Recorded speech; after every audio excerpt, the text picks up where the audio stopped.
There's fun in learning around the bend. You can even do it with your best friend. If there's science stuff that you like to know, come watch Allie and Coco's Science Show. Hey guys, welcome to Allie and Coco Science Show! Today we have a very special video planned. There's another YouTuber, her name is Kristen Leo, and she did a morning routine in 2050, 50, that I thought would be a fun, eye-opening experience to how life might be like if we were to not change our ways. So with that, here's my morning routine in 2050, and if you want to check out Kristen Leo's video, I'm going to leave that link down in the description, as well as my research that pertains to this video. For the question of the week, I want to know, what do you think life will be like in 2050? What will your life be like? This is how I think my life will be.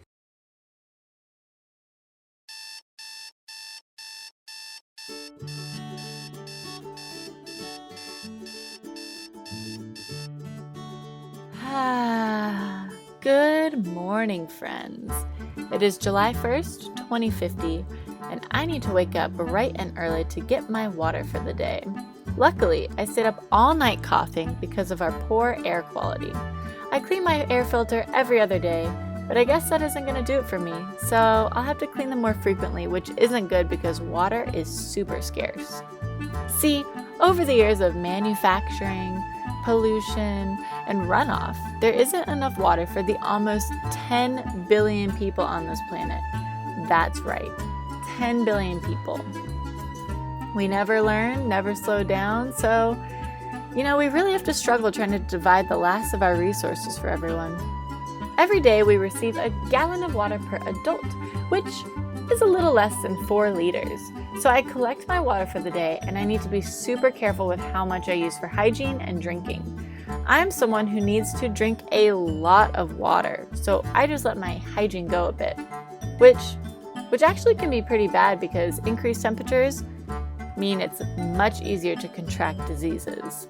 So I definitely brush my teeth, but I use as little water as possible, and it's a common practice to use that in our at-home crops that we keep. I really hope the materials in the toothpaste don't harm the plants any, but, what choice do we have? I do a quick wipe off for my face, and then some finger guns at myself because, let's be real, we need some positivity in our lives. So now it's breakfast time.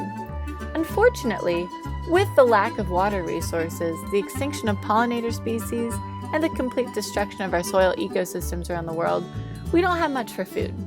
I have this manufactured tablet from the government that is issued to everyone. They say it's just a multivitamin, but they also don't have to tell you what's in it. I also have some beetle paste. Beetles are great sources of protein, and these guys survive anywhere in the most disgusting conditions. Pretty gnarly, y'all. They come in bags once a month, and I have to ration them out so they last me. I prefer to grind mine because seeing it as a bug makes me sad. I loved bugs and I miss them. And it's still really hard for me since I had to give up being a vegetarian. While I'm eating, I like to chat with people on social media and catch up on the news. It's never super positive, guys. With war, famine, air, soil, and water pollution, and the complete loss of biodiversity on this planet. I guess it was worth it for the top 1% though. Seems they're still living a pretty decent life. But hey, without bees, there's no chocolate. So, is anyone living a decent life? Still, inequalities exist, and a small portion of people benefit while we have to limit ourselves. I also like to check out the conditions and see what kind of activities I can keep myself busy with. Looks like air pollution won't be so terrible today. I think an hour outside won't kill me. Woo! Because the planet is entirely and grossly overpopulated, it's hard to find things to do. I can luckily check crowd conditions because these government apps are really good at telling you where everyone is. Not sketchy at all. First thing I look into is the zoo. I miss animals so much, and most of the species that are still trying to hang on can only be seen at a few zoos. Looks like everyone had the same idea because it's now at capacity. We also need to be careful because diseases spread like crazy now due to the increased temperatures. So heavily populated areas can be pretty dangerous for your health. Pair that with decreased hygiene, Recipe for disaster. Aha! Yes, the museums. There's an art museum and a natural history museum where I can probably see some of the extinct animals of my childhood and reminisce about how greed and politics led them astray to their doom and their death. They don't look too overcrowded. Unfortunately, due to the increase in temperatures and the rise in sea levels, a huge rainstorm comes out of nowhere. Unexpected weather is now incredibly expected.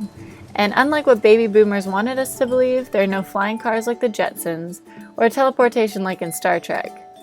And shoo, guys, I really wish I could travel in time in a DeLorean and change some things. No, we have to get everywhere by walking, and there's no way I can walk 3 miles to the museums with limited water supply and a single pair of shoes in this rain. Even though I'm sad, I decide I'll just stay home with Colette and build a fort to hide us from the scary rain noises. It's something we do pretty often. Unfortunately, I can't collect the rain for drinking due to the increased acidification of the water, but my plants will get some water.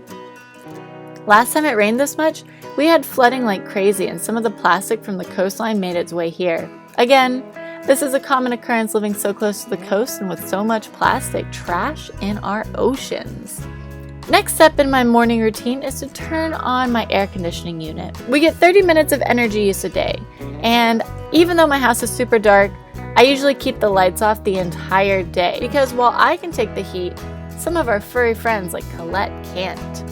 So, all my energy use goes to this 30 minutes of air conditioning use in the middle of the day when it's hottest. Because of climate change and global warming, we have over 100 days that are almost 100 degrees Fahrenheit. It's insane. So I try and keep Colette as cool as possible, and that means not using any energy in my house, so no TV, no Netflix or movies or anything. I just kind of sit in the dark and don't use any energy.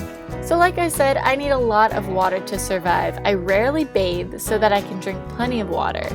And I don't often get enough food in this current planet situation. So exercising is out of the question, which is a real shame because I used to love running and spending a lot of my time doing some pretty intense workouts.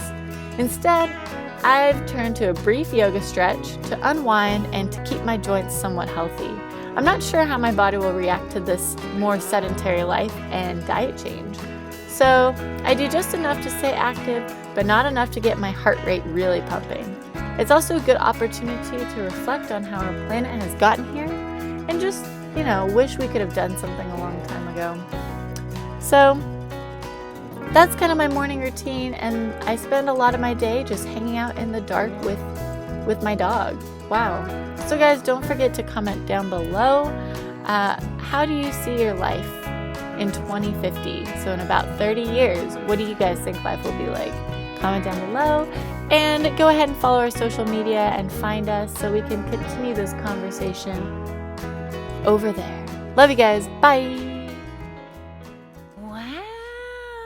Hi. Oh, it wasn't a treat. I'm so sorry.